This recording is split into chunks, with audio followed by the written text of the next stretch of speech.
ધાનેરા ખાતે ગણેશ ચતુર્થીના પાવન પવિત્ર દિવસે આગામી વર્ષમાં વરસાદના શુભ શુકન વિધિ કરી. ધાનેરા સમસ્ત ગામ દ્વારા વર્ષોથી ચાલી આવતી પરંપરા મુજબ ધાનેરા ગામના સમસ્ત ખેડૂતો ગામમાં એક જગ્યાએ ભેગા મળી આવનાર વર્ષમાં વરસાદ કેવો થશે તેના શુભ શુકન વિધિ કરવામાં આવે છે.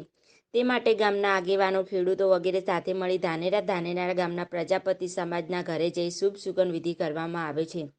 વધુમાં રાષ્ટ્રીય કિસાન સંગઠન ગુજરાત પ્રદેશના મહામંત્રી વી.કે. કાગ જણાવે છે કે આદિકાળથી ચાલી આવતી પરંપરા મુજબ ગામના પ્રજાપતિ માટીની 4 કુલ્લી બનાવી ચોમાસાના 4 મહિના આષાઢ, સાવન, ભાદરવો અને આસો મહિના પ્રમાણે નામ પાણી ભરવામાં આવે છે અને જેમ પ્રમાણે પ્રથમ કુલ્લી ગળી જાય તે પ્રમાણે વરસાદનું અનુમાન કરી શકાય છે.